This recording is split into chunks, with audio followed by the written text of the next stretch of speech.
Bom dia a todos. É uma grande satisfação estar aqui de volta.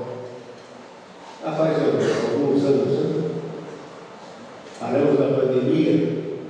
A minha única reclamação é que eu virei pombo tropicadas. E vir aqui nesse mês de junho, no ano passado nós tínhamos 2 graus de termômetro. Confesso para vocês que eu sofro um pouco. Mas é uma grande satisfação poder estar aqui e trazer esse assunto que é muito importante para o produtor rural, que é o clima. Nós vamos falar sobre o retrospecto desses últimos 70 dias. Vamos falar desse tal de super reunião que a imprensa está anunciando que vai acontecer, mas que não vai acontecer. Vamos fazer uma crítica com relação a modelos de clima acionados pelas emissões de gás carbônico, que vai levar o planeta a ficar 5,7 graus mais quente no ano 2100, tornando inviável a agricultura tropical. E vamos falar da tendência do clima para esses próximos 15 anos. E o desastre que está acontecendo na Europa com a agenda Clima 2030. A Europa está se destruindo. Então vocês vão entender que esse aspecto do clima global, na realidade, é um problema geopolítico. Não existe crise climática. O clima está variando como variou desde que nós temos registro desses últimos 200 anos. Está variando normal. Portanto, não há uma crise climática que a gente possa fazer alguma coisa, mesmo porque as ações humanas, em termos energéticos, são muito pequenininhas quando comparado com a energia que está no sistema. Dito isso, vamos falar sobre a perspectiva da safra 2023-2024. E aqui está o Dom Pedrito. O que eu fiz foi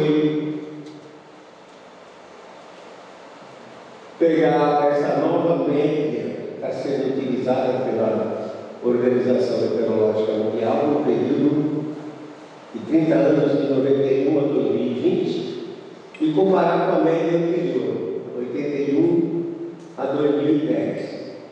Veja que o total anual praticamente mudou muito pouco. De 1991 a 2020, choveu em média 50 milímetros a mais. E o destaque fica, então, para aparecendo aqui. Puxe mais para o lado. Aí. O destaque fica aqui no mês de outubro. E aparentemente agora no mês de outubro e dezembro está chovendo um pouquinho mais do que chovia antes. Então, só prestar atenção para isso, o resto praticamente não tem diferença.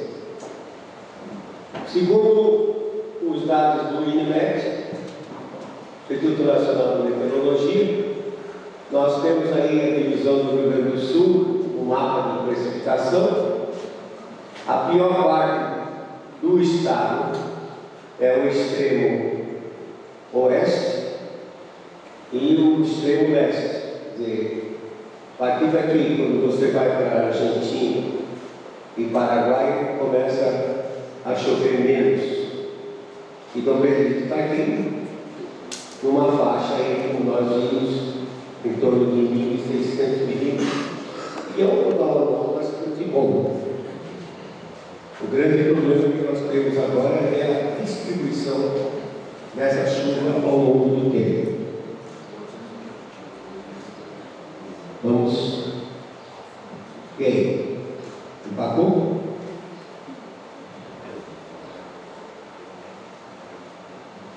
Não muda.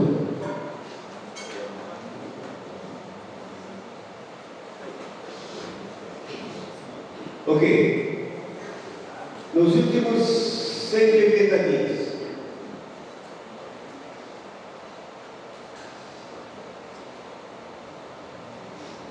do dia 17 de dezembro ao dia 14 de junho, nessa regiãozinha aqui, pega vocês. Cadê esse negócio aqui? Não aparece. Nessa regiãozinha, pega vocês. O gráfico de cima mostra a climatologia, tudo que a gente esperava.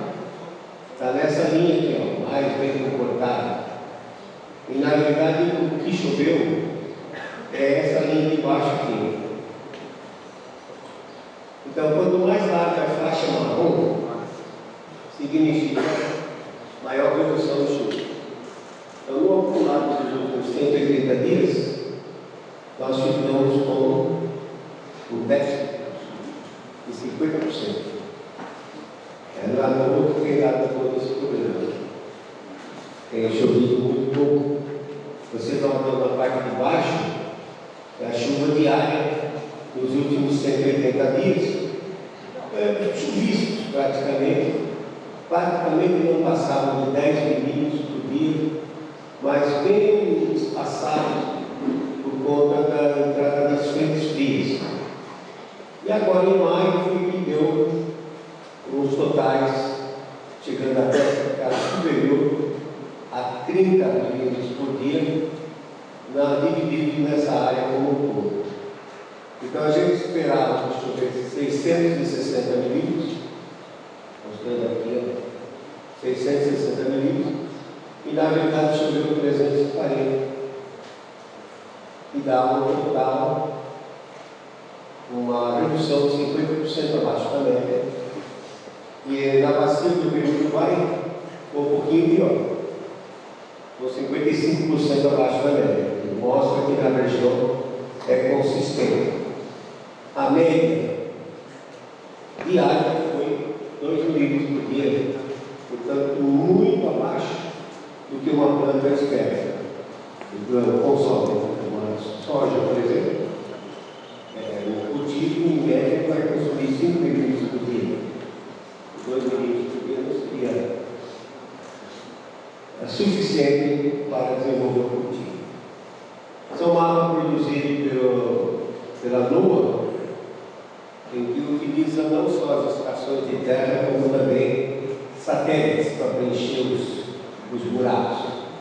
E aí mostra que, realmente, no caso aqui de Dom Pedrito, a região como um todo, quer dizer, Dom Pedrito ainda está melhor do que toda essa região em laranja.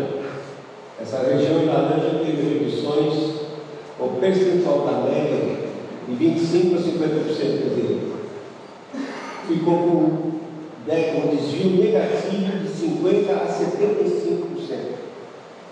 Choveu só 25% e 50%, e aqui na região foi um pouquinho melhor. Choveu entre 50% e 80%. Então a situação desses últimos 180 dias não foi muito favorável com relação à precipitação para a área clínica. Está sendo um dia atrasado, parece que foi de 16 de dezembro a 13 de junho. Tema do momento na mídia: vamos ter um super El Niño. Aí os gaúchos já começam a ficar animados, porque como é um vinho forte, chove muito no sul e no sudeste e secas no norte e nordeste. A Amazônia sofre as piores secas quando temos um El Niño. E quando temos uma laninha forte, acontece o contrário. Sul e sudeste fica seco, e o norte e nordeste chove em excesso. Será que nós vamos ter esse El Niño, o super El Niño, que a imprensa está falando? O Pacífico é dividido basicamente em 3 áreas. Tem o Ninho 1, 2, que é próximo da costa da América do Sul. Tem o Ninho 4, que é essa região azul, próximo da Indonésia e da Austrália.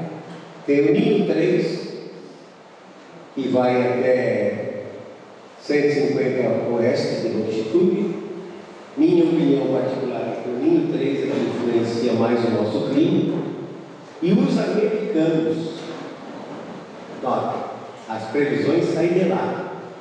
Os americanos preferem essa região, que é um pedaço do 4 e um pedaço do 3, que eles chamam de Ninho 3.4. Então, toda a previsão que vocês ouvem, que sai dos Estados Unidos, que depois é alardeada no mundo todo, é para o Ninho 3.4. E não necessariamente reflete esse impacto que nós falamos de um ninho forte, de chuvas em excesso aqui no Rio Grande do Sul. Como é que está a situação? Aqui vocês estão vendo um mapa em profundidade. Aqui em cima é a superfície. A Austrália está do outro lado, a América do Sul desse, à direita, o Pacífico todinho. Em profundidade, 50 metros, 150 metros de profundidade, 450.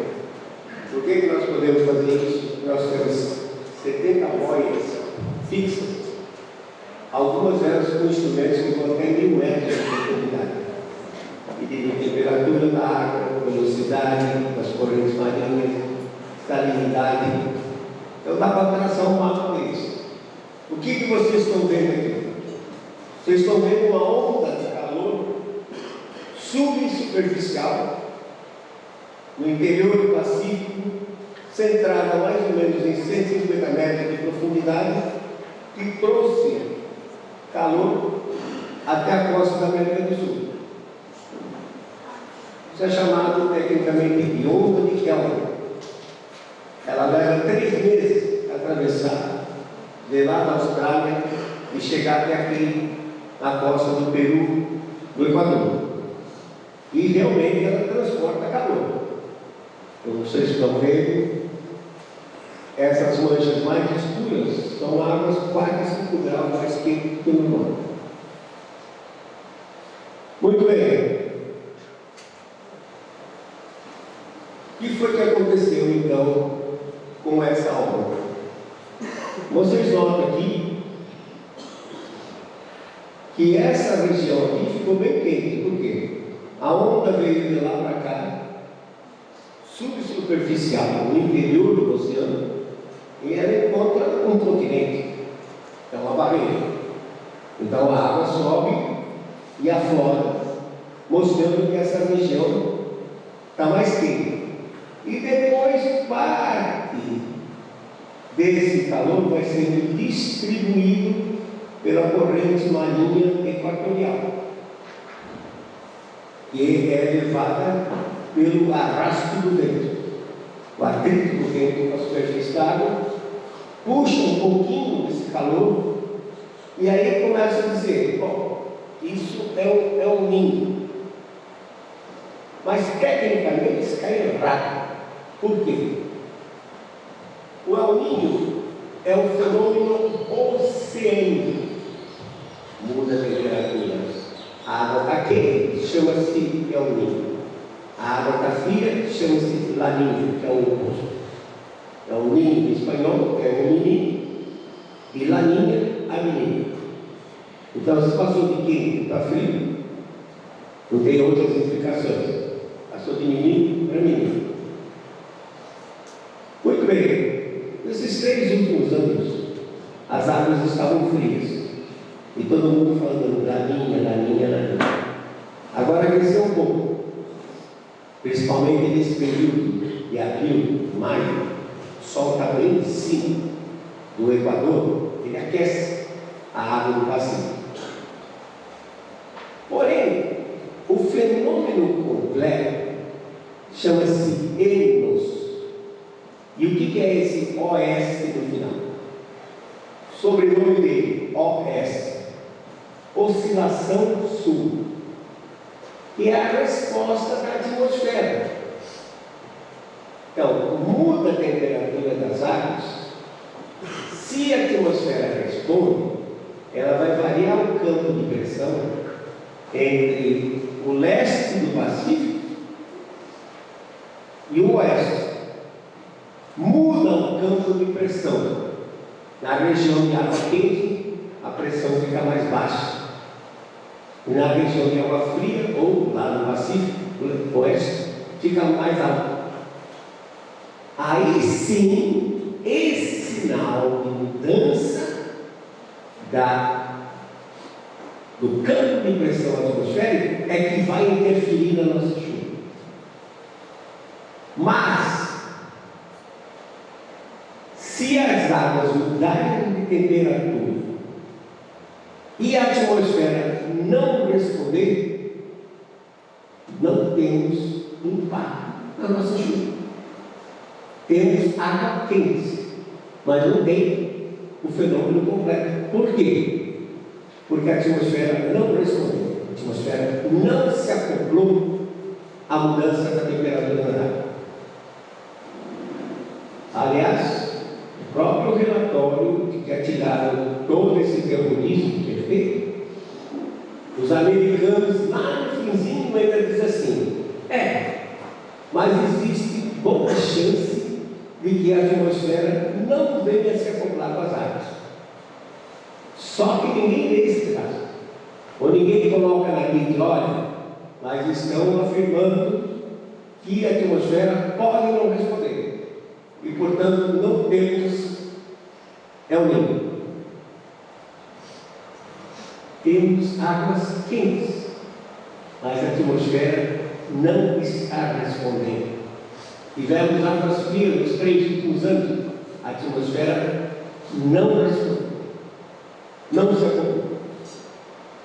A predominância é de frentes frias, tanto no hemisfério norte como no hemisfério sul. Mas tem pontos a destacar que são interessantes. Aqui está, então, o nosso retângulo, o Ninho 3, que está com água ligeiramente quente, entre meio grau e 1 grau. Aqui na região do Ninho, com 3,4, está em torno de meio grau, 0,7 graus. Mas olha que interessante, essa região do norte do Pacífico ao sul do Atlântico está quente. Agora esfriou 3, 4 graus acima da média. Qual a implicação que isso tem? Como é que essa água ficou quente? As correntes marinhas equatoriais jogam essa água contra essa barreira, porque aqui tem muita ilha, mas então é uma barreira.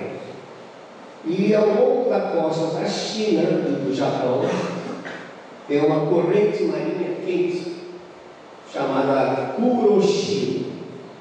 Essa corrente transporta água quente aqui para cima. Como o Alasca é fechado com a Ásia, aliás, o Alasca pertencia à Rússia e foi vendido para os Estados Unidos. Ali é fechado, não totalmente fechado, tem uma partezinha aberta chamada Estreito de Bering, mas passa muito pouca água. O resultado é que a água quente que é transportada pelas correntes marinhas se acumula aqui ao sul do Alasca. Os ventos vêm da Ásia, passam por cima dessa água quente. A água quente evapora mais, os ventos se carregam de umidade e vêm alimentar as frentes frias do Canadá e nos Estados Unidos. O resultado disso, esse inverno foi uma das maiores coberturas de neve dos últimos 50 anos. O estado de Nebraska, que é um grande produtor de soja, teve 254% a mais na cobertura de neve. Qual a implicação que isso tem para a agricultura?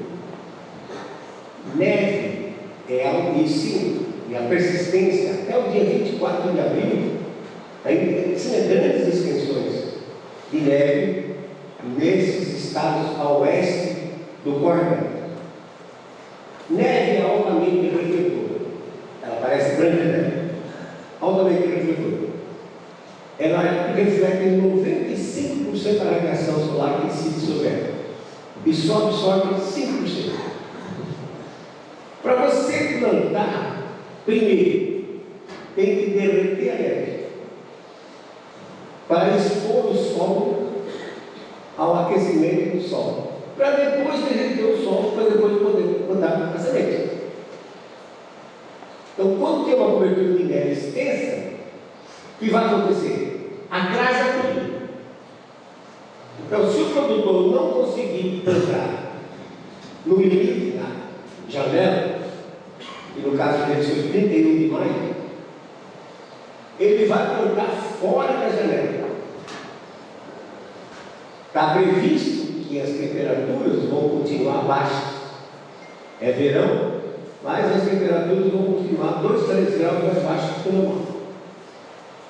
O que acontece? Plantou, começou a emergir a planta, e o que acontece se a temperatura fica mais baixa? Vocês têm experiência disso. Você sabe que a planta não vai retardando o ciclo dela. Uma soja de 120 pode virar 130, 140. Quando ela estica o ciclo dela, lá em setembro e outubro, já está sujeita a pegar geadas antecipadas e até nevascas. Eu digo isso porque eu vi. Há mais de 50 anos atrás, quando eu fui fazer pós-graduação em Madison, no Wisconsin, que é um estado do Oregon, me lembro porque foi minha primeira experiência com neve. No dia 22 de setembro caiu uma nevasca que deu mais de 1 metro de neve no chão. Para mim aquilo foi uma maravilha. Agora, eu, o produtor, ele não tinha colhido milho. E como é que você colhe milho com 1 metro de neve no chão? Rezando para que a temperatura fique baixa. Porque se a temperatura aumentar, a bandeja fica tudo entupido, e tem que tirar a colhedeira, levar para o oficina, desmontar tudo, limpar, trazendo de volta. Então, eles estão correndo esse risco, porque essa situação, ela vai persistir para essa próxima safra, embora no dia 12 de maio agora, o Departamento de Agricultura do USDA, dos Estados Unidos, vem com um relatório dizendo, porque esse ano nós vamos produzir excedente que vai permitir melhorar o estoque, já está muito baixo. Para que isso? É exatamente para baixar o preço. Porque eles não levam em consideração a previsão climática, que eu vou mostrar aqui para eles, não é bom para essa safra 2023. A nossa safra, o nosso verão, pega uma parte de um ano, uma parte do outro ano. A deles não, a safra é completa num ano só, de maio a outubro. Então a safra de 2023 para eles também vai estar comprometida. E aqui para nós,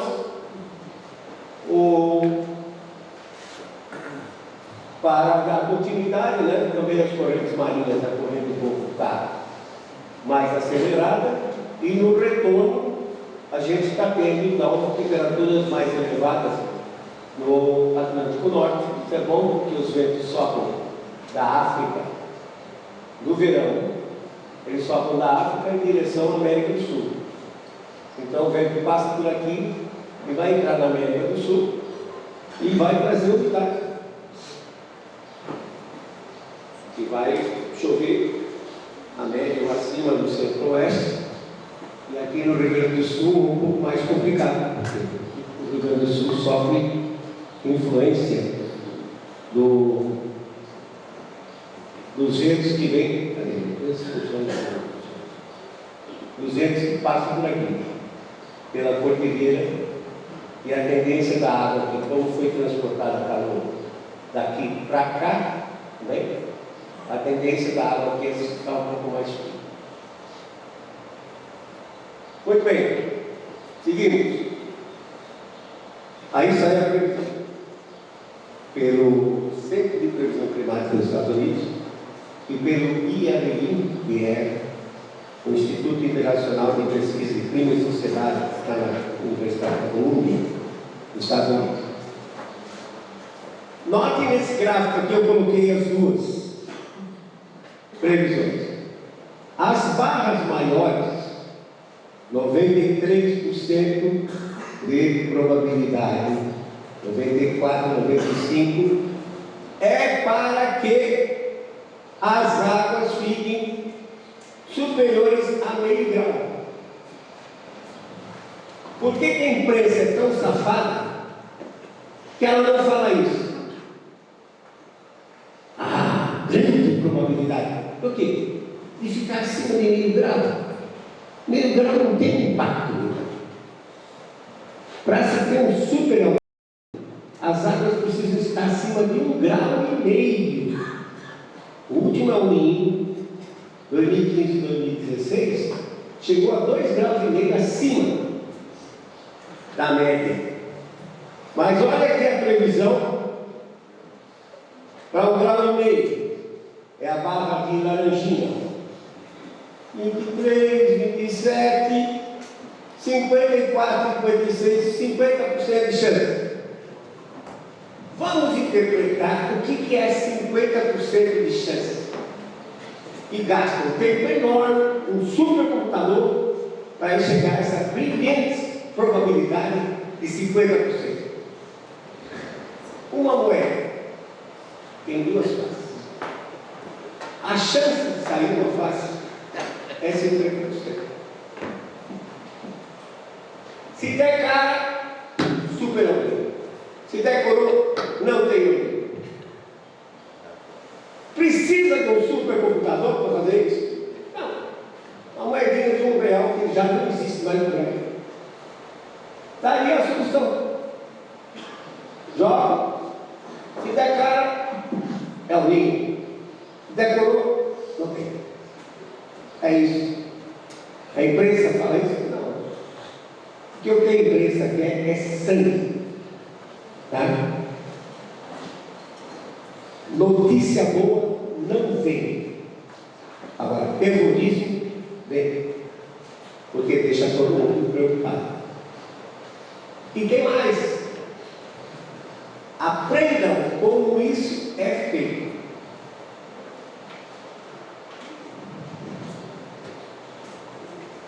Temos aqui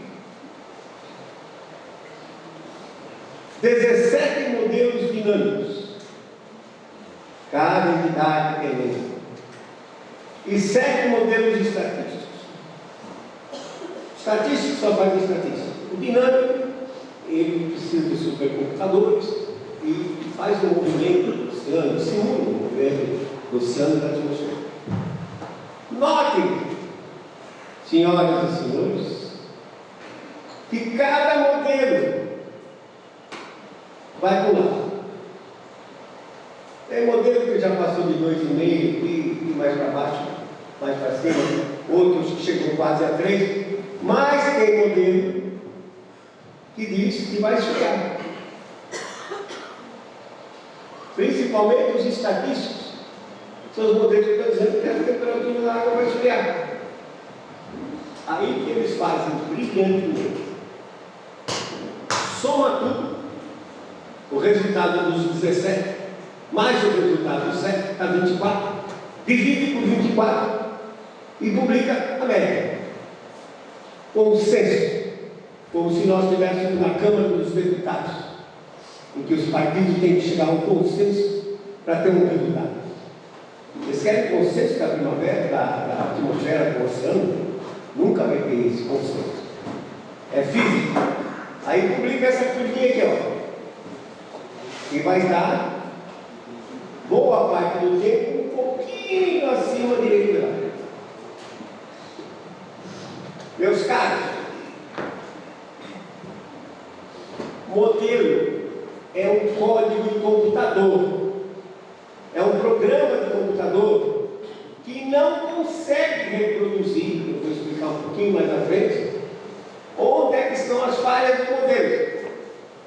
Se cada resultado é ruim, vocês acham que a média dos resultados ruins vai dar um resultado bom? Pode existir uma pequena probabilidade disso ocorrer, mas eu acho que não. Vejam como é feita a previsão. Modelos.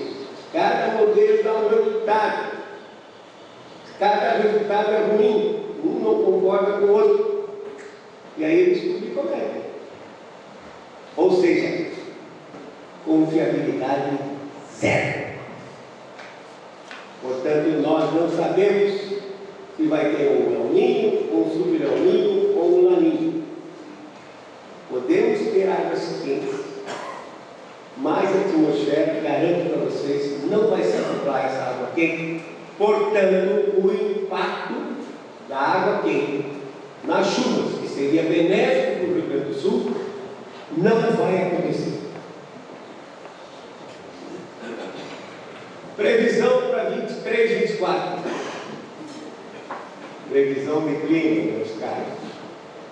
Continuo colocando essa figurinha. Só se tivesse bola de cristal. Porque ninguém no mundo, apesar de todos os esforços que são feitos, consegue prever clima. Portanto, bote o negócio na cabeça. Prever clima. Mission impossible. Missão impossível.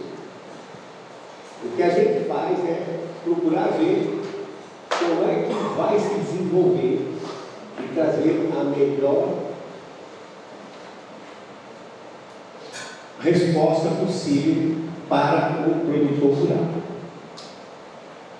E aqui vou fazer uma nota técnica, porque hoje todas as previsões que vocês veem são baseadas em modelos de clima global. Muito bem. Modelo de clima global tem problemas sérios. Primeiro, eles não conseguem reproduzir o clima global. Só aí já mostra que não serve para nada. Segundo, como eu disse, eles têm problema de armazenamento de calor. Portanto, o modelo não sabe produzir alguém. E tem problema de transporte de calor, por exemplo. Nenhum modelo previu que as águas iam ficar quentes ao sul do Alasca, porque eles têm limitações que eles mesmos colocam, os pesquisadores colocam, no transporte de calor da região tropical em direção aos polos. Por que isso tem que acontecer? E quem faz esse transporte? A região entre o Trópico do Câncer e o Trópico do Capricórnio recebe sol durante o ano todo. O sol fica zanzando aí. Agora, no dia 21 de junho, o sol está exatamente em cima do Trópico do Câncer. Vai ser a noite mais longa, minha gente, o dia mais curto. Depois ele começa a voltar. Dia 21 de setembro, ele cruza o Equador. Dia 22 de dezembro, ele está em cima do Trópico do Capricórnio, que é a latitude de São Paulo. E aí vocês têm o máximo de radiação solar. Depois ele volta, no dia 20 de março, ele está entrando no hemisfério do norte de novo. Essa região recebe excesso de calor. Hoje o Polo Sul está na noite polar. Vai durar 6 meses, até o dia 21 de setembro, quando o sol raiar lá no Polo. Então as regiões polares têm déficit de calor. E as regiões tropicais têm excesso de calor. Esse excesso de calor é transportado pela atmosfera, pelos ventos, pelas trocas de massa de ar polar com ar tropical, e também pelas correntes marinhas que levam. Então o modelo tem dificuldade em fazer isso. Mas o principal problema do modelo é o ciclo hidrológico. O modelo não sabe produzir nuvem. ele não sabe produzir chuva. No sul do país nós temos uma certa limitação por temperatura, mas no resto do país não tem limitação de temperatura, o problema é chuva, que é a variável mais importante para nós. Por quê? A grade do modelo é um filtro. Ela elimina todos os processos de escala inferior a 2 vezes o tamanho da grade. E os processos que produzem chuva vão junto. Vou explicar como funciona para vocês manterem na cabeça. Tudo que vocês virem, previsão, na imprensa, é de modelo. Hoje, é de modelo. Modelo é um código do computador. E vai depender de quem faz esse programa de computador. Vai depender das equações que ele coloca lá dentro. Por isso que os modelos dão um resultado diferente. Para representar o modelo no computador, como o computador não tem tempo contínuo, é tudo discretizado, o que se faz é uma grade ou uma malha de círculos de longitude por círculos de latitude. E fica essa malhazinha com esses pontos de nó. Nos melhores modelos, o espaçamento entre os pontos de grade na região tropical, digamos, entre o ponto A e o ponto B, é 1 grau de latitude por 1 grau de longitude. Traduzido em km, quanto dá isso? 110 quilômetros de distância entre o ponto A e o ponto B. Vou rodar o modelo hoje à noite. Coloco as variáveis atmosféricas no ponto A. Pressão atmosférica, temperatura, umidade, vento, etc. Vou para o ponto B. Coloco as mesmas variáveis já modificadas devido à distância. E entre o ponto A e o ponto B? Não existe informação nesses 110 quilômetros. Não existe. Muito bem. Vou rodar o modelo. O modelo roda num passo de 30 minutos. Cada 30 minutos ele atualiza globalmente o que está acontecendo. Vamos dizer que comecei a rodar o modelo, de repente aparece uma nuvenzinha entre o A e o B. O ponto A não sabe que essa nuvem está crescendo ali. O ponto B também não tem informação de que essa nuvem está crescendo, porque eu vou pegar uma nuvem bem pequenininha. A distância entre o ponto A e o B é 110 km. Vou pegar uma nuvenzinha com 10 km só de diâmetro equivalente.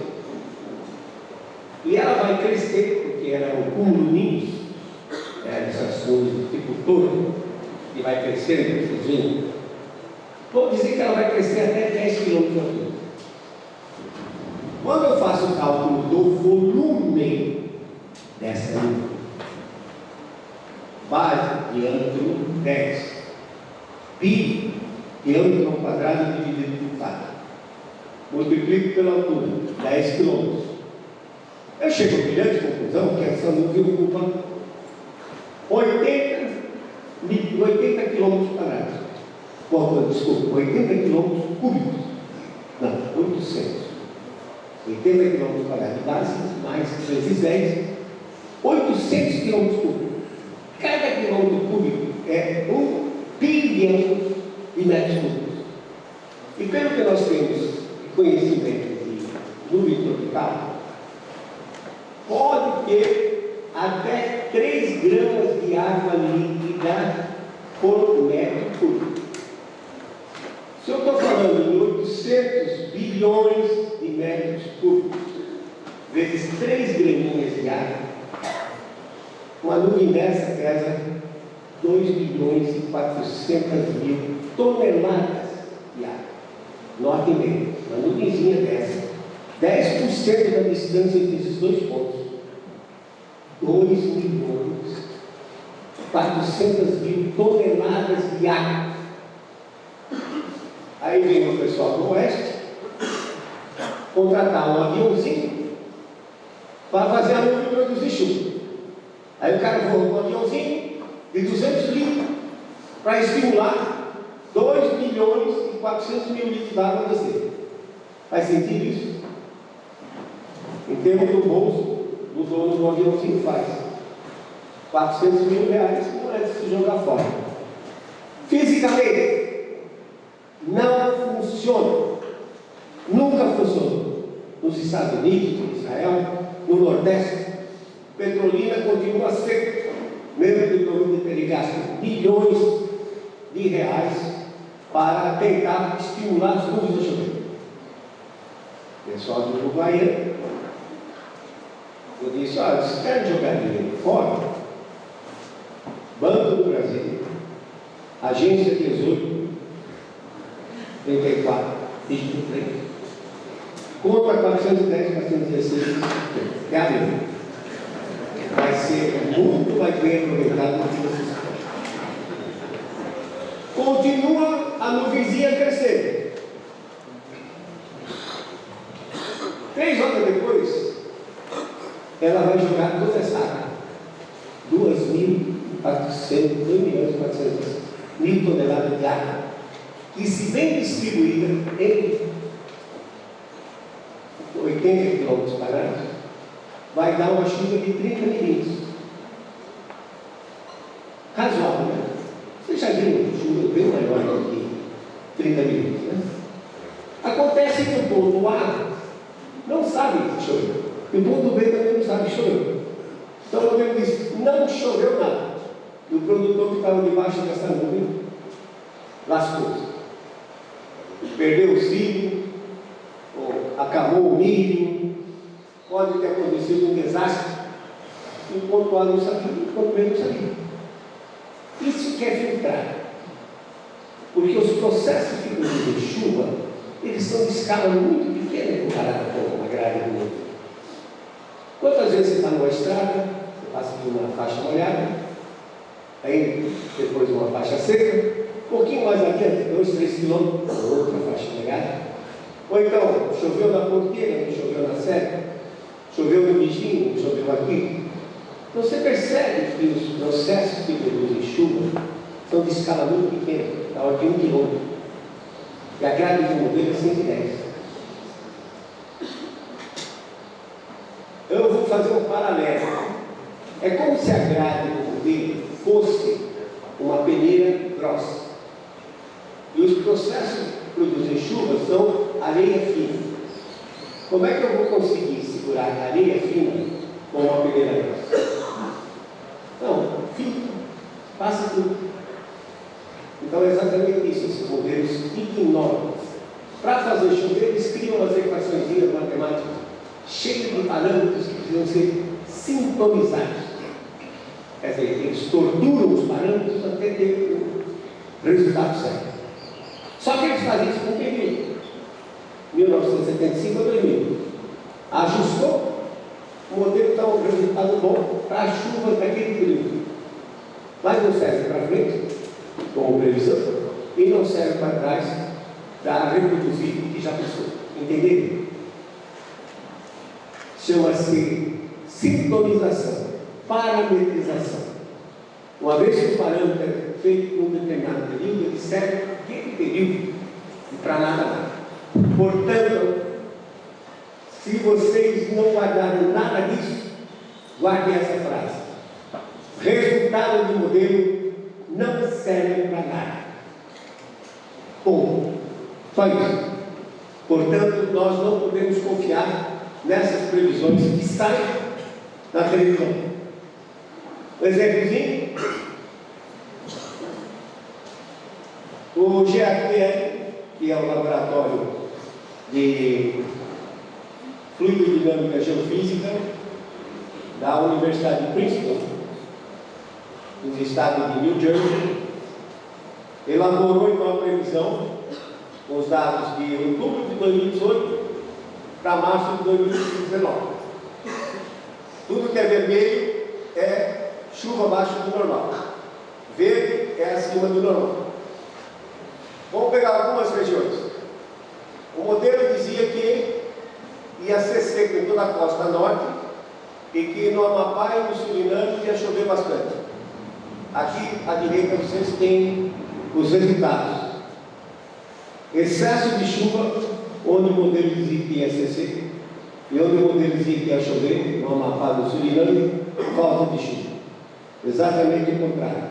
No Rio Grande do Sul, o modelo dizia que ia chover bem no Rio Grande do Sul, no Uruguai e no Paraguai, e o resultado, déficit. Isso é só um exemplo. O modelo não foi feito para prever. O modelo foi feito para testar hipóteses. Se eu mexo nisso, o que pode acontecer? Para ficar mais fácil a gente entender. O modelo não foi feito para fazer previsão. Então há um debate acirrado na comunidade científica com relação ao uso dos modelos como previsões. Não, porque você é contra o modelo. Eu, contra o modelo? Quando eu vi a Gisele Bündchen naquela passarela, eu disse, olha, que modelo fantástico. Mas os de clima deixam a desejar. Então guardem isso. Modelo não se presta para previsão. Isso é 5 meses. Deu duplo a mais.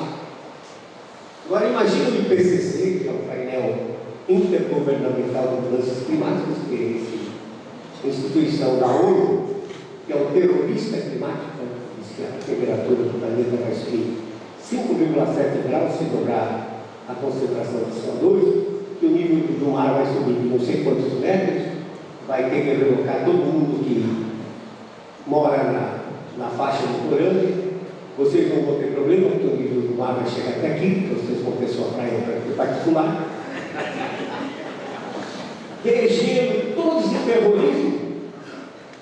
E o pior de tudo, políticas públicas sendo feitas em cima de resultado aonde subsiste um pouco. 5 meses. Qual é a credibilidade das projeções de ano 2030, 2050, 2100? E diz que o mundo vai estar 5,7 graus mais quente do que hoje. Nenhum responde. Por isso eu prefiro o velho método, quando não existia supercomputador. Opa, aqui já é esse negócio. Esqueci de desligar essa coisa. Desculpa. Vamos desligar. Quando não existia supercomputador, o que a gente usava? Similaridade. O que é similaridade? Hoje, principalmente, a gente tem acesso a dados. Esse dado do oceano que eu mostrei da semana passada. A gente sabe tudo o que está acontecendo no mundo, em termos de clima, a comunicação é dada. Sei como é que está nos Estados Unidos, como é que foi o inverno nos Estados Unidos, sei como foi na Europa, sei como é que foi na China, na Austrália, na Argentina. E tem 71% de oceanos cobertos com boias. Só o sistema ártico tem 3.800 boias viajando pelo planeta, reportando a cada 10 dias. Então nós temos ideia bem melhor hoje do que está acontecendo. Cria um cenário global, volte para trás e selecione um ano cujo cenário global é parecido com esse. Nunca vai ser igual, vai ser parecido. E os resultados obtidos são melhores do que os modelos. Isso é similaridade. Então, para nós, esse ano, eu escolhi o ano 2008 para representar 2023. Como estou percebendo que não vai ter umínio, vai ter água quente. Vai ter muita laje em cima disso, mas a atmosfera não vai se acoplar. Então não vai ter influência na distribuição da chuva. O janeiro a junho do ano que vem vai ser semelhante a 2009. Então, quem tiver dados na sua propriedade, 2008, 2009, use esses dados para se planejar. Dá muito melhor resultado do que o modelo. Então, vamos lá. Eu trabalho por trimestre, porque tentando trabalhar mês a mês, o erro é muito maior. Começa a chuva no dia 31 de maio. E o INMEC vai colocar a chuva no dia 1º de junho. Aí eu já coloco a chuva no dia 1º de junho, aqui caiu das 9 horas da manhã do 31 de maio, terminou à meia-noite, mas como o pluviômetro vai ser às 9 horas da manhã do dia 1º de junho, a chuva vai para junho. Aí já desbalança. Se cair um Corolla de 150 milímetros, dia 29 de fevereiro, o que eu faço? Coloco ele em fevereiro? Coloco ele em março? Ano bissexto acontece uma vez a cada 400 anos, o que eu faço com esses 150 milímetros? Tiro ele do meu total? Não sei. Complicado. Trabalhando com trimestre, o erro é menor. Eu vou estar trabalhando com 90 dias, ou no máximo com 91 ou 92. No caso de julho a setembro. Pega 31 de julho e 31 de agosto. Então, erro só em 2 dias. Então, muito bem. Esse mapa são os desvios. São feitos, já passou, nem comentei isso. Abril, julho. Abril está fechado. Maio está fechado. Como é que funciona aqui? Eu olho uma escalinha de cores. Está aqui, ó. Eu traço o mapa. Vou lá, puxo os dados e meu computador traça esse mapa, mostrando que as áreas em azul e lilás, excesso de chuva. As áreas em verde, amarelo e vermelho, déficit de chuva. Então, desvio positivo de branco a lilás, desvios negativos de branco a vermelho. Então, olha no mapa, coloca aqui um quadradinho em que está Dom Pedrito.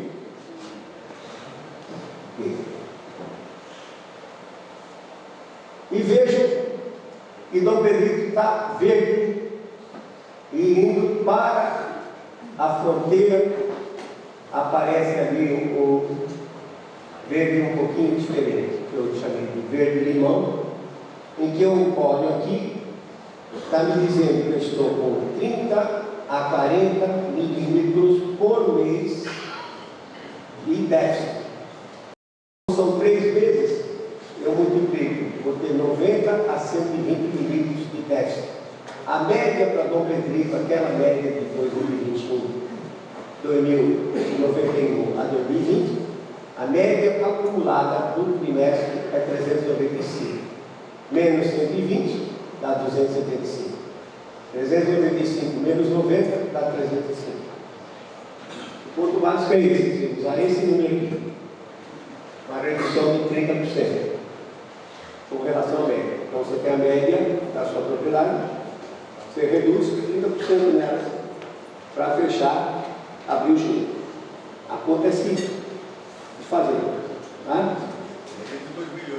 Então vocês vão estar aqui 2008. Então vocês vão estar aqui com o déficit de chuva nesse período, de abril a junho. Está fácil, daqui a pouco fecha. Mais uns 15 dias ou menos, hoje é 17 já. Julho a setembro, aparece um verdinho aqui, um azul, bem aqui na fronteira. A resolução desse sistema é 50 tons, tá?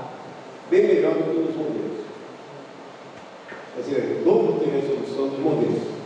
Aparece então um azulzinho aqui, azul e branco. Eu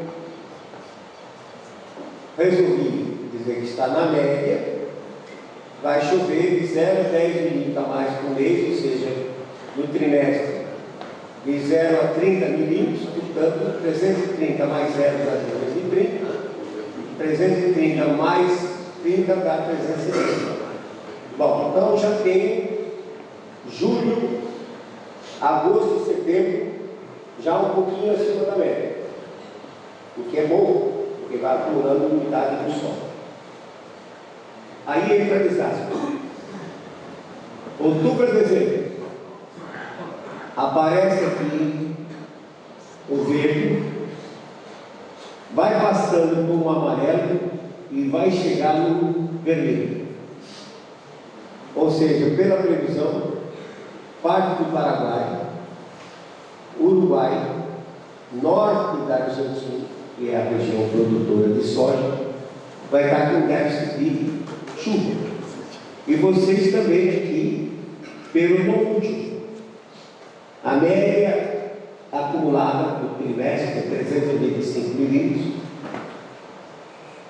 Estou propondo aqui uma redução de 50 a 60 milímetros por mês, 150 a 180, o que vai me dar um acumulado de 215 a 245. Eu espero nesse trimestre uma redução de 45%.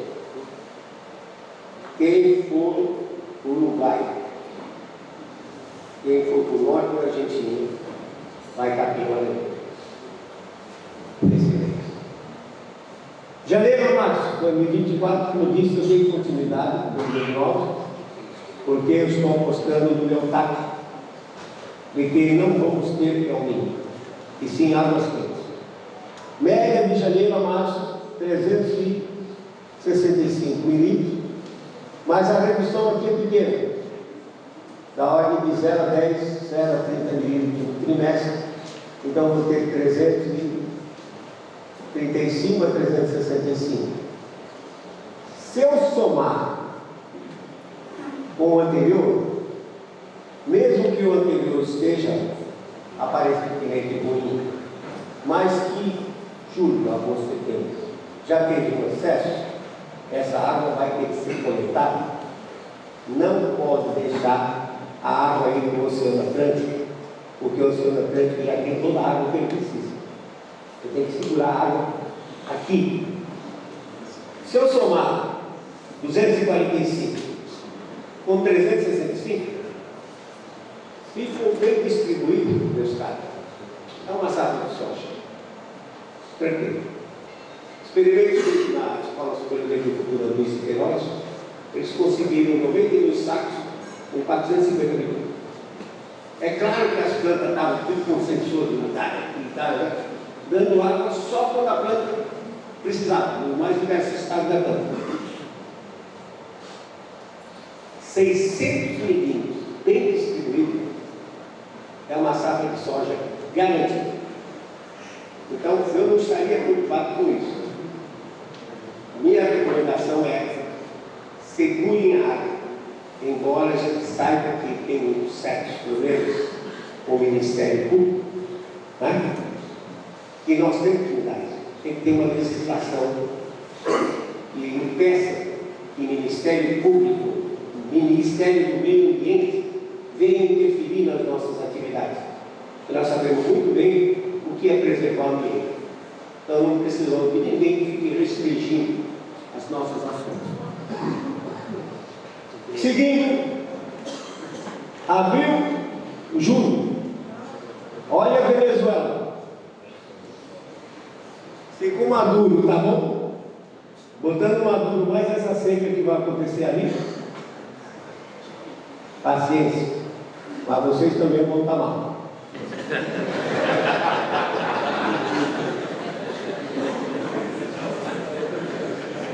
60 a 70 milímetros a menos, 180 a 210 milímetros a menos, de abril a julho.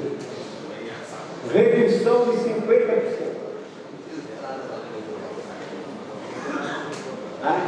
Por isso que eu digo, tem que se planejar.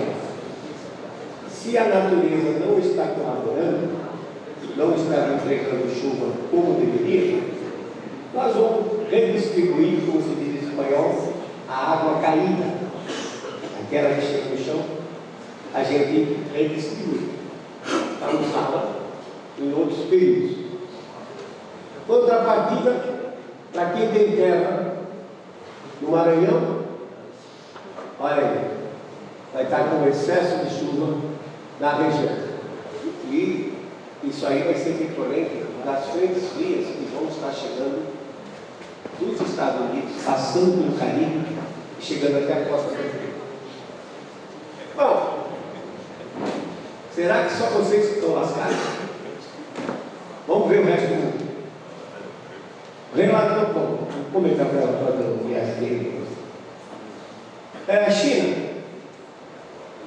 China é o segundo maior produtor de milho do mundo e o quarto de soja.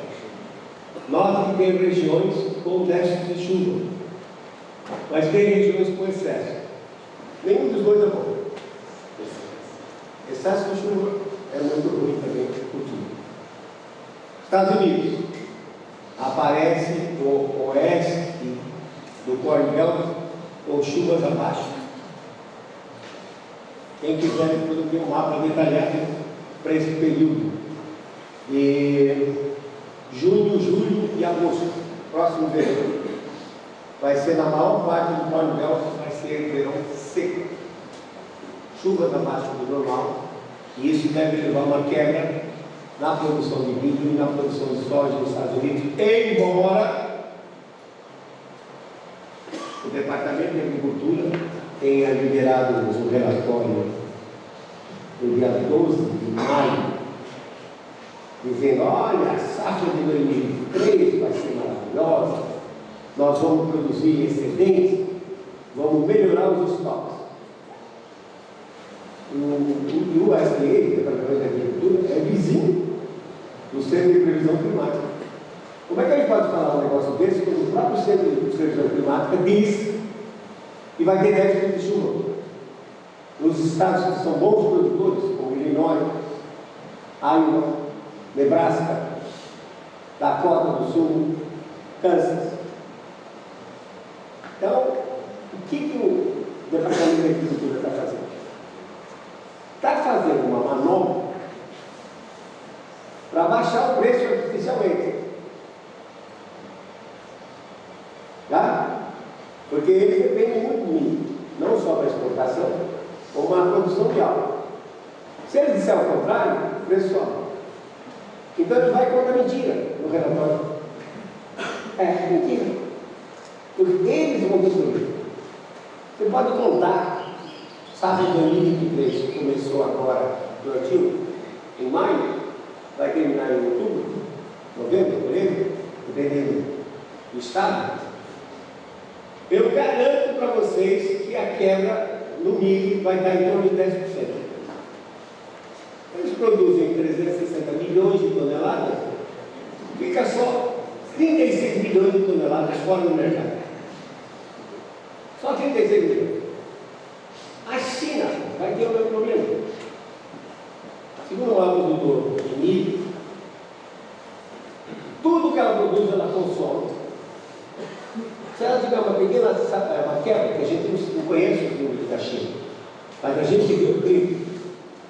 Se ela tiver problema de uma pequena quebra, ela já vai ter que importar mais para tapar aquele déficit que ela tem. Ela já importa normalmente, porque produz muito pouco. 1,5 bilhão de chineses comendo é muita gente, né? Num sul,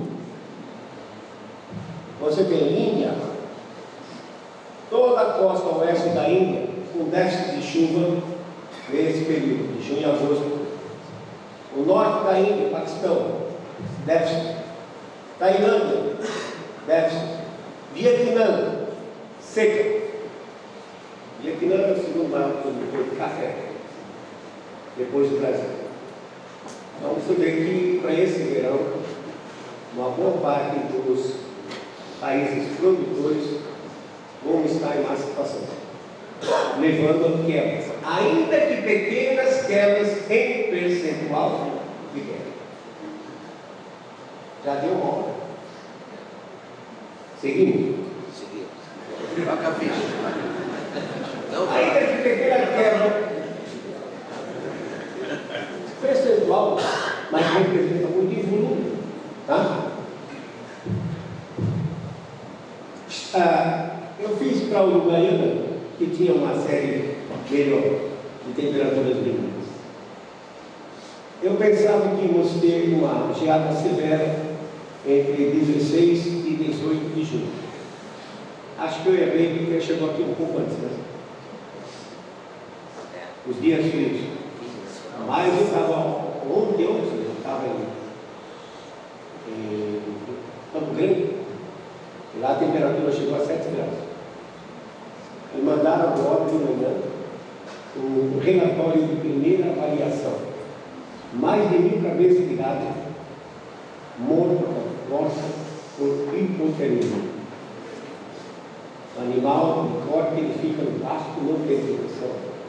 A temperatura cai e ele morre de frio. Não só a planta, que é a planta.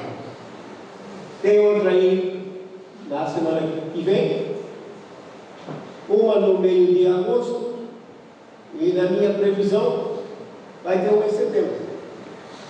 Logo nos primeiros 10 dias de setembro nós podemos esperar uma massa de ar tardia. A Argentina, esse ano, teve uma precoce, uma geada no dia 18 de fevereiro. Pegou o enchimento da Vargem. Eles já tinham passado, inicialmente pensaram que estavam projetando 49 milhões de toneladas. Com a seca, implantaram tarde. E ainda deu essa zebra de pegar essa geada antecipada em fevereiro. A bolsa do Rosário já baixou para 24 milhões de toneladas. A Argentina, com uma quebra de 50%. Estados Unidos, 9%, 34 milhões de toneladas de milho fora. 5 milhões de toneladas de soja fora. A China não sabemos os números, nós sabemos que quebrou. A Argentina, 50% de quebra. Pergunto, será que o Departamento de Agricultura vai conseguir manter preços artificialmente baixos? Não vai, não tem. O mercado vai cair na real e o preço da soja do milho vai subir. Os próximos 15 anos não vou olhar mais modelos que prestam nada. Eu olho os principais controladores, o sol. O sol tem registros no Observatório de Zurich, na Suíça, desde 1749. Cada ciclo desse aqui é um ciclo de manchas solares. Sai de 0 manchas, que está aqui na escala vertical, leva 4 anos para atingir um pico e depois 7 anos decrescendo para 0 de novo. Note que os picos são irregulares. Tá? Há 200 anos atrás, tivemos 2 picos com menos de 50 manchas, que significa que o Sol ficou muito fraquinho, baixa atividade. 100 anos depois, repetiu. E agora, os físicos solares dizem que está se repetindo de novo. Ou seja, desde 2020, o Sol entrou num ciclo que ocorre cada 100 anos aproximadamente, de baixa atividade. E vai durar até o ano 2040. Mas vai produzir menos energia? Não. É 0,15%, 0,2% ao menos. Isso não interfere na fotossíntese. O problema é indireto. Quando o Sol está com baixa atividade, o campo magnético solar ele enfraquece. Quando o campo magnético solar enfraquece, a Terra é bombardeada com partículas de alta energia que vêm do espaço exterior. O IPCC é só o CO2, mas no nosso caso na real, essas partículas que são resultantes da explosão de estrelas supernovas, elas chegam até a Terra e produzem o quê? Mais nuvens. E nuvem é a cortina do planeta. Se tem menos informação, você tem experiência. O dia está nublado, não chega sol. Saiu as nuvens, está chegando o sol.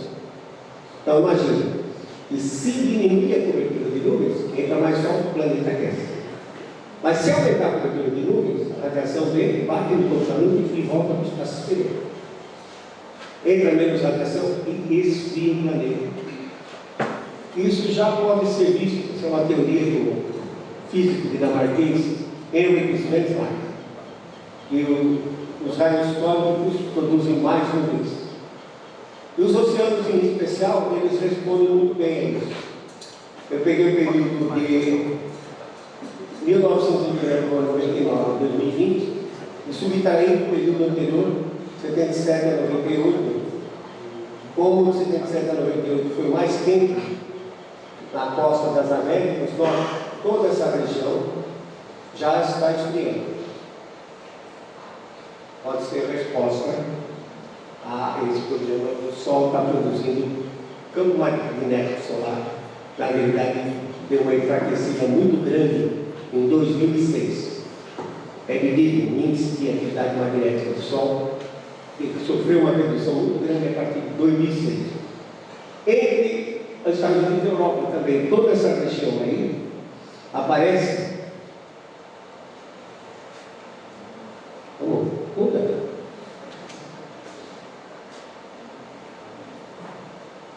Às vezes ele não responde. Muda. Note que nos anos 70 as temperaturas estavam baixas e subiram, atingindo o máximo em 2006, começaram a decair, mas ainda vai ter. Não está funcionando. Aí, vem pilha aí. Pode passar. Ainda vai dar uma subidinha até 2025. Depois nós vamos explicar um pouquinho dessa subidinha. Eu trabalho com essa segunda hipótese. Vou mostrar para vocês uma animação feita pelo próprio pessoal da NASA para explicar o que é isso. Certo? Esse círculo preto, vermelho, é o jato polar. O corrente de ventos superior a 200 km por hora na atmosfera superior, mas ele influencia até a superfície. Durante um certo período, ele circula a Terra com uma banda estreita no círculo de latitude. Depois ele começa a formar esses meandros aí.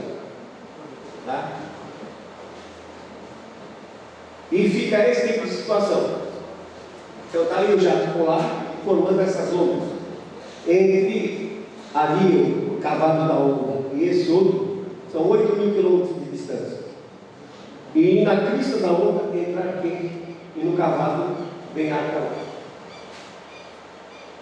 A interface entre o ar polar e o ar quente chama-se frente fria. Interface é aquela, você está no lago, 1 milímetro para cima, você está na atmosfera, 1 milímetro para baixo, você está ali embaixo. Aí, assim também.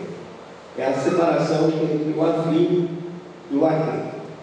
Então, eu fiquei imaginando o seguinte: vou pegar o período passado agora, 75 a 2005, que foi um aquecimento que disse que foi causado pelo homem, emitindo gás carbônico.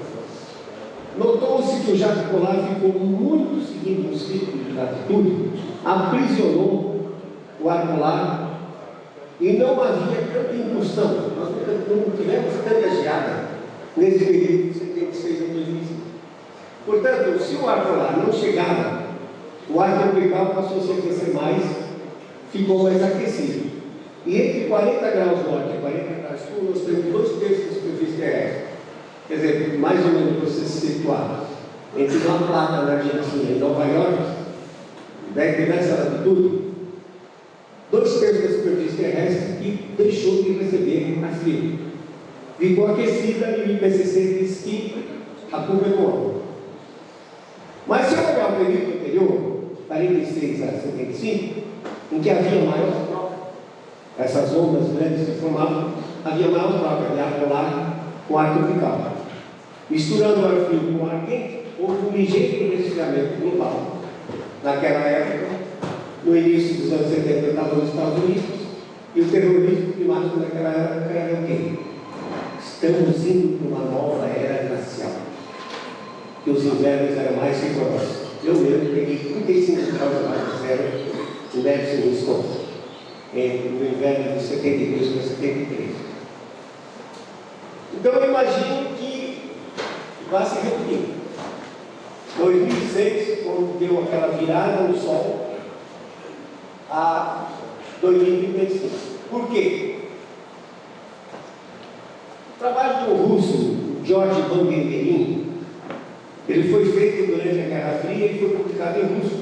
E o Ocidente não deu a menor atenção para ele. Ele teve a paciência de olhar esses períodos que ficava frio e quente e construiu um índice chamado índice de circulação atmosférica, que é esse fininho aqui. Eu só empurrei o índice 4 anos para frente, porque o índice aparece 4 anos antes, para coincidir com essa outra linha, que é a variação da temperatura do planeta. Note que interessante, pode ser coincidência, mas o índice é desde 1891. Período 16 a 45, o índice subiu, a temperatura do planeta subiu. Aliás, as temperaturas mais altas que temos nos Estados Unidos, Austrália, Brasil, foi na década de 30. De 46 a 75, o índice decresceu, a temperatura fugiu. Terminou aquele período com a famosa geada de julho de 75, que acabou com o café no Paraná, São Paulo, Mato Grosso do Sul. São Paulo e Mato Grosso não voltaram a plantar café. O paranaense está fazendo o contrário, está voltando a plantar café agora, na época errada. E sul de Minas nunca desistiu do café. Matou, eles plantaram tudo. E agora, de 76 a 2005, o índice subiu, a temperatura aqueceu, pico. A culpa é dele. Emitindo gás carbônico. Pergunto: subiu, desceu, uma regularidade de aproximadamente 25, 30 anos. O que será que vai acontecer? O índice cai nesses próximos anos, 15 anos. E se cair, vamos ter 2006 a 2035, período frio extremamente quente, semelhante, porém não tão severo quanto 1946 a 75. Os gaúchos passaram um período miserável, com os geadas de 52, 54, dos anos 60. Em minha opinião, foi isso que fizeram os gaúchos conquistarem o Centro-Oeste e transformarem o Centro-Oeste no maior celeiro do mundo. As frustrações de safra durante os anos 50, os anos 60, culminando com aquela geada negra de 75. Isso motivou o pessoal a ir procurar terras onde não tem geada. E o fizeram muito bem. Tá? Se não fosse pelos gaúchos, o agronegócio brasileiro não seria o que é hoje. Então vocês vão ver coisas assim, frentes frias nos Estados Unidos, passando, tem aqui uma primeira, seguida logo depois, uns 7, 8 dias depois, por uma outra, chegando até a costa da América do Sul, produzindo chuva. Cai a pressão aqui, acelera a frente fria passa muito rápido aqui, deixa pouca chuva e segue, vai chover no Nordeste. Ar frio, chegando até a Amazônia. Aqui, ó. No verão americano, as frentes frias vão continuar, mas elas vão atuar nessa região aqui. Essa região vai ter muita chuva em cima do oceano. O ar sobe ali, deixa a umidade, desce em cima do continente, cria um sistema de alta pressão e reduz o número de dias com chuva durante o período do Centro-Oeste, de abril a setembro, e afeta um pouco vocês aqui também. Essa é a imagem daquela frente fria, em 2021, acabou com 30% a 40% do café no sul de Minas. Essas imagens estão disponíveis gratuitamente Já passei para o pessoal do sindicato para que ele distribua, porque são imagens a cada 10 minutos desse satélite. E o atraso entre uma e outra dá no máximo 15 minutos. Quando você coloca nesse site que tem um animador, você pega diretamente da NASA essas imagens. Você vê a atmosfera e a animação. Você está vendo o que está acontecendo. Você vai botar uma máquina em campo, você olha as imagens. Você vê se a tempestade está chegando. Não bota para aquele. Você vai pulverizar, olha as imagens. Se tiver uma tempestade se aproximando, não pulverize. Tá? Mesmo para quem é representante de vendas, vai visitar um cliente, olha as imagens. Se chover, não vai.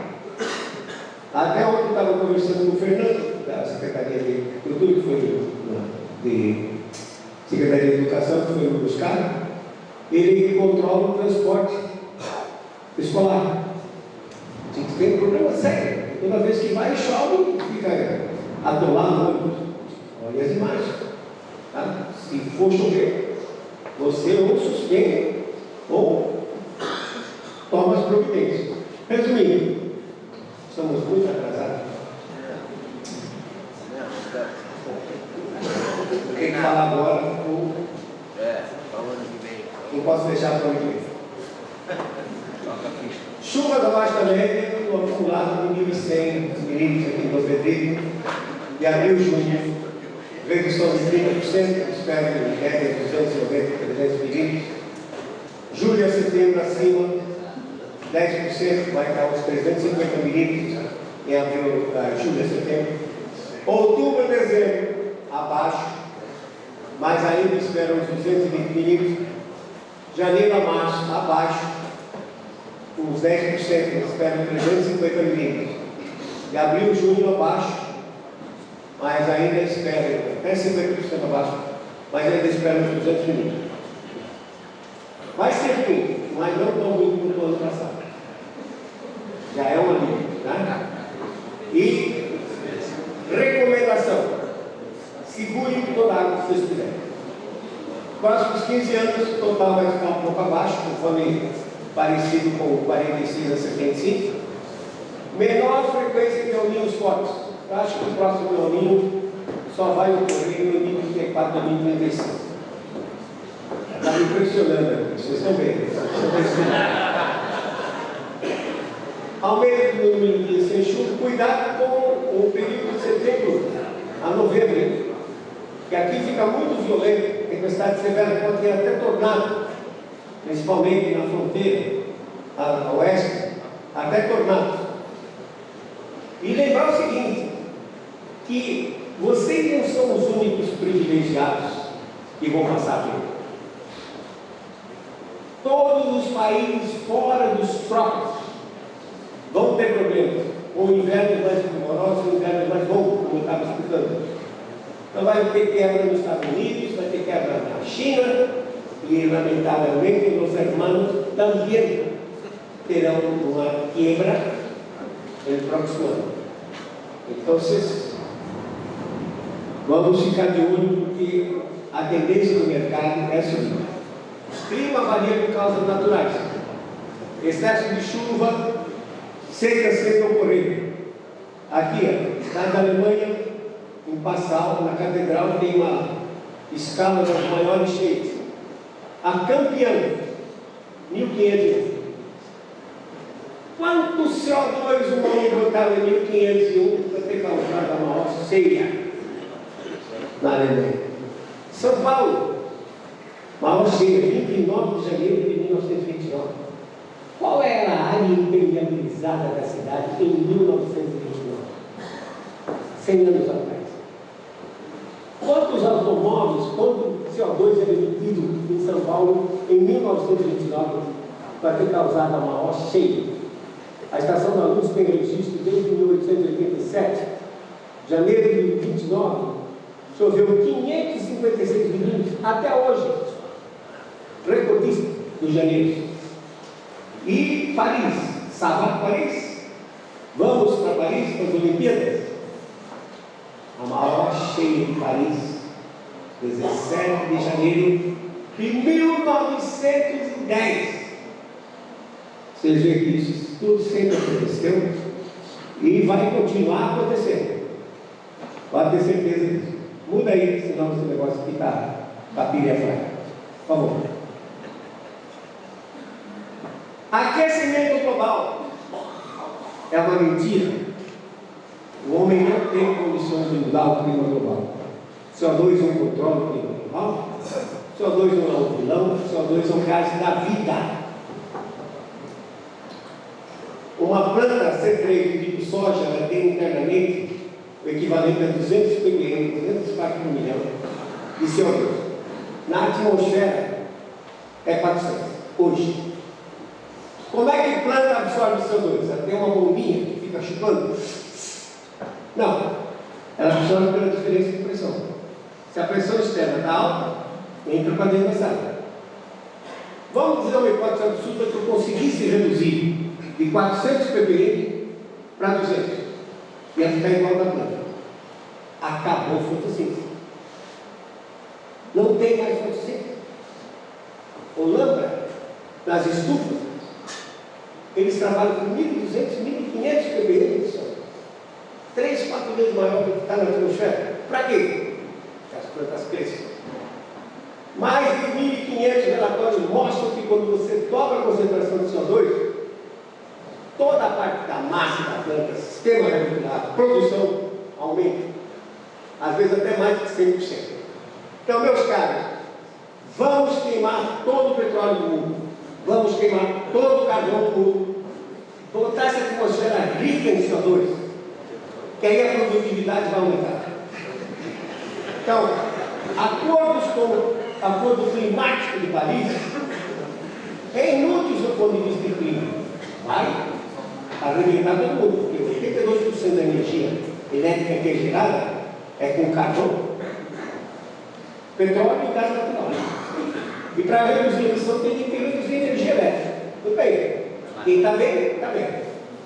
E os outros 80% dos países subdesenvolvidos que precisam dessa energia? A Índia mesmo.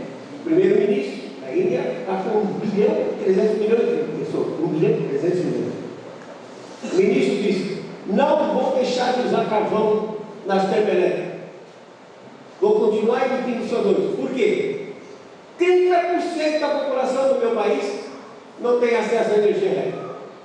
Os caras, 30% de 1,3 bilhões, dá 2 Brasis, que não tem acesso à energia elétrica. Como é que esse pessoal vai se desenvolver se não tem energia elétrica?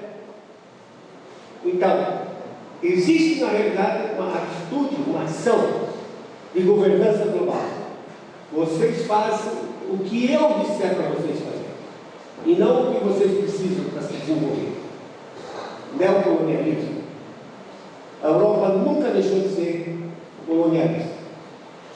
Então, lembrar que os países dos fora dos trópicos vão passar por invernos mais rigorosos, verões mais secos, isso inclui o Rio Grande do Sul também, até o sul de Minas.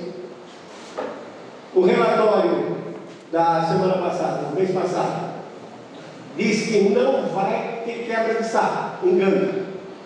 Eu estimo que pelo menos 10% do Corte Belt vai quebrar.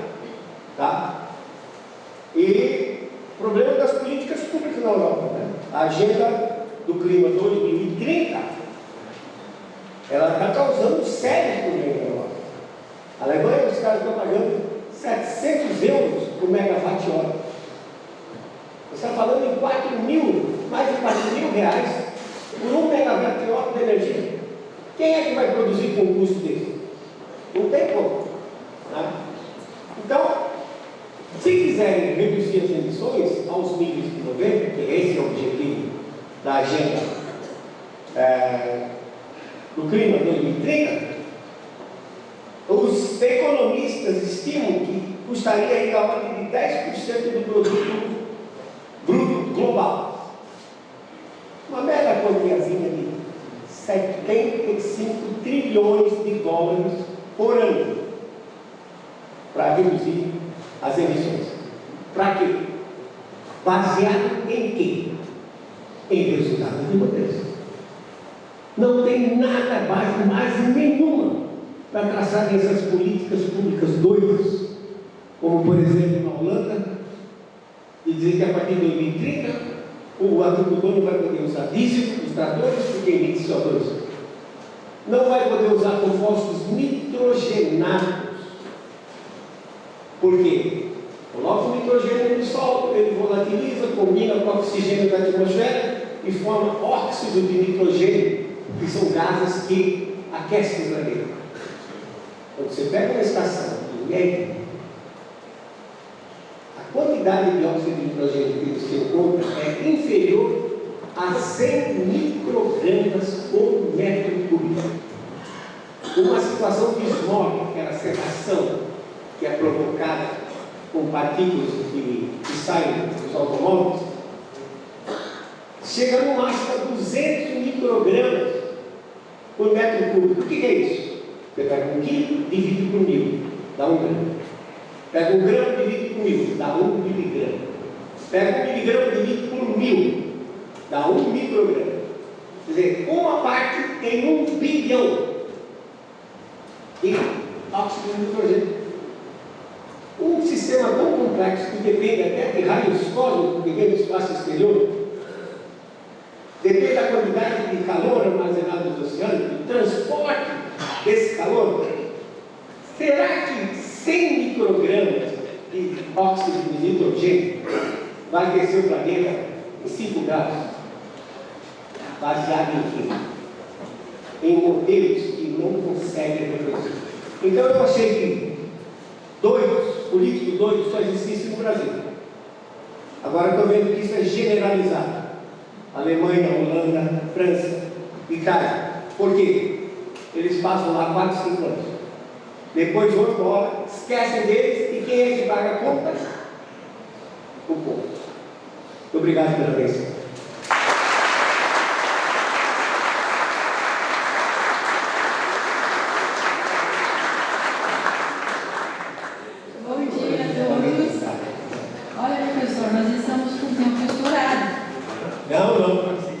Engano seu. O pessoal que tinha votado. Bom, então uma última pergunta para encerrar. Sim. Se nós não vamos ter um El Niño, o que está causando o aquecimento dessas águas do Pacífico? Se nós não vamos ter um El Niño, o que está causando esse aquecimento? É bom porque a gente já combinou antes. Mas a resposta eu não sei nada. Vamos em frente. Se eu disser para vocês, eu espero que vocês não usem o adjetivo. Eu vou dizer para vocês que o que está causando é a lua. Mas esse cara, depois que ele ficou velho, ele ficou lunático. Vamos ver. Muda aí. Você voltou para a tela? Alô? Tem 2 slidezinhos que eu preparei no final. Vai lá. Vamos. Vai. VM. Vai.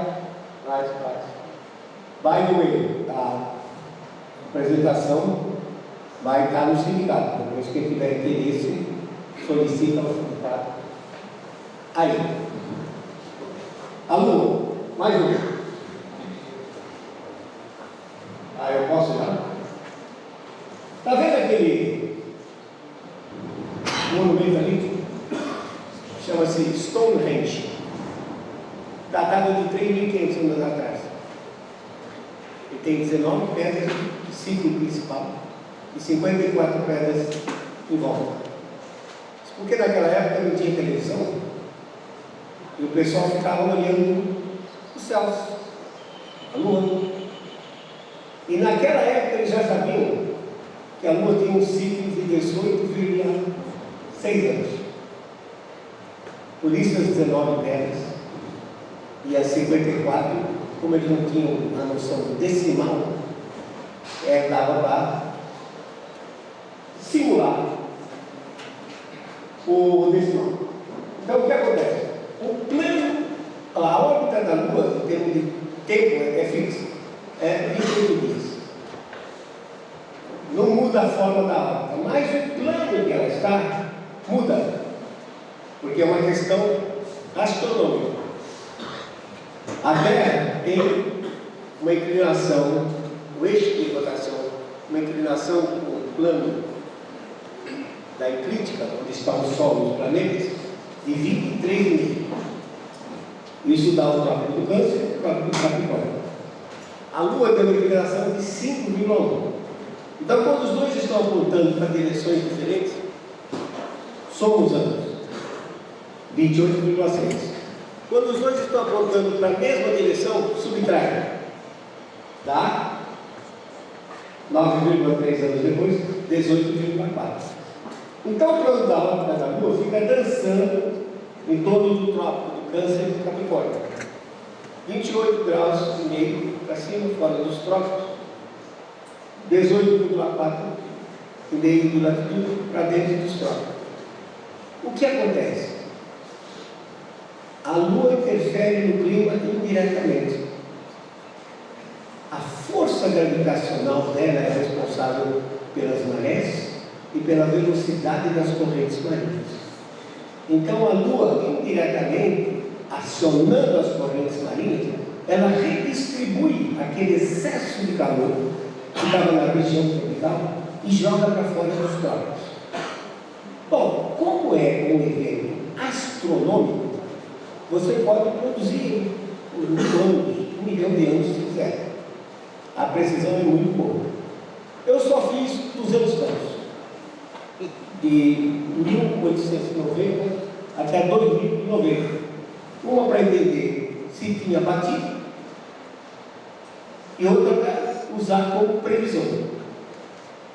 Eu estava acompanhando o máximo, 28,6.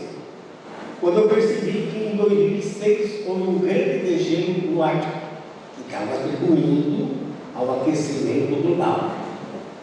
A Lua estava no seu máximo de inclinação. Mas o que me chamou mais a atenção foi a primeira coluna, quando a Lua estava no mínimo, o plano da órbita estava dentro dos trópicos. Olha que interessante. 2015, 97, 78, 59, 41, 22. Todos os anos de El Niño forte. Por quê? Quando a Lua está fora dos trópicos, a força gravitacional não empurra tanto as correntes marinhas e concentra mais calor nos trópicos e dá condições de se formar um El Niño forte. Por isso que eu disse que não vamos ter El Niño, porque a Lua passou pelo trópico do Câncer e Capricórnio em março de 2020 e ela está indo para o seu extremo de inclinação em março de 2025. Então a Lua agora vai acelerar a exportação do calor que está na região tropical e vai manter as águas ou ligeiramente quentes ou até ligeiramente frias.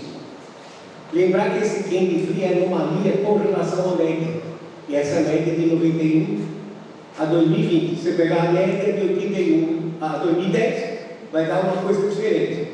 Cuidado com anomalias. Então, vai haver transporte de calor pelas correntes oceânicas para fora dos trópicos. Isso vai impedir que se tenha um super El Niño. Próximo super El Niño, na minha cabeça, 2034. Excesso de chuva para vocês, e para quem vai ficar com seca, tem todo esse tempinho para trabalhar. 2024 a 2034, 10 anos dá para o cara criar alguma coisa para se livrar dessa nova seca semelhante à de 2015 e 2016. Então podem me chamar de lunático. Vocês nunca ouviram falar nisso. Não tem nenhum livro que seja escrito isso. Mas os antigos escreviam. Tá? Eu não estou inventando, eu estou simplesmente resgatando o que tinha sido escrito há 60, 70 anos atrás. Quando não se tinha supercomputador, não se tinha modelo, e as pessoas tinham que raciocinar. Hoje, lamentavelmente, ninguém raciocina. Os dados vêm do sistema global, entram automaticamente dentro do computador, aperta-se um botão e o que sair, saiu. E em inglês se diz garbage in, garbage out. Se entrar porcaria, não vai sair coisa boa. Sai porcaria. Entra lixo, sai lixo. Então, infelizmente, estamos perdendo todo o ensinamento, toda uma cultura que antes era folclórica, que depois se demonstrou que tinha base física para que isso acontecesse. Os modelos têm problema em fazer esse transporte de calor. Então, o modelo não gera umidade, o modelo não gera situação como esse ano de excesso de neve. Aliás, vocês não veem uma linha escrita: a cobertura de neve nos Estados Unidos e Canadá a maior dos últimos 50 anos. Por quê? Não, é por causa dessa água quente aqui ao sul do Alasca. Mas por que essa água quente aí? Força gravitacional da Lua indo para a sua plano de inclinação máxima, bombeando mais água quente da região tropical e jogando para cima. Então o clima ele tem que ser visto de forma integrada. CO2 tem um papel mínimo, perde de longe para a atividade solar. Perde de longe para essa condição que os oceanos têm. Cobrem 71% da superfície terrestre. E 510 milhões de quilômetros quadrados que a superfície desse planeta, 361 são oceanos. Mudou a temperatura do oceano, a atmosfera está em contato. Se a atmosfera responder, muda o clima. Os oceanos, juntamente com o Sol, são os grandes comandantes. CO2, quanto mais CO2 tiver, maior vai ser a produtividade. Então, vamos dar um basta a esse colonialismo, a esse o Acordo de Paris e essa idiotice que a Europa está entrando com esse Agenda 2030. Lamentavelmente, a Europa vai quebrar. Eu fico com receio que nós temos uma ministra de meio ambiente que foi alfabetizada aos 26 anos de idade. Eu disse: ministra, eu estou na escola desde os 5 anos de idade e ainda não aprendi. E a senhora com 26 já sabe tudo isso, começando aos 26. Eu tenho receio que venham a adotar esse plano, Agenda do Clima 2030, com o objetivo de diminuir o agronegócio. Então nós temos que estar preparados para lutar contra isso. Essa é o desafio agora desse futuro próximo. Temos que estar prontos para lutar, para que não seja imposto um conjunto de políticas públicas idiotas, como está sendo feito em Europa. Ok? Vale por aqui? É culpa dela.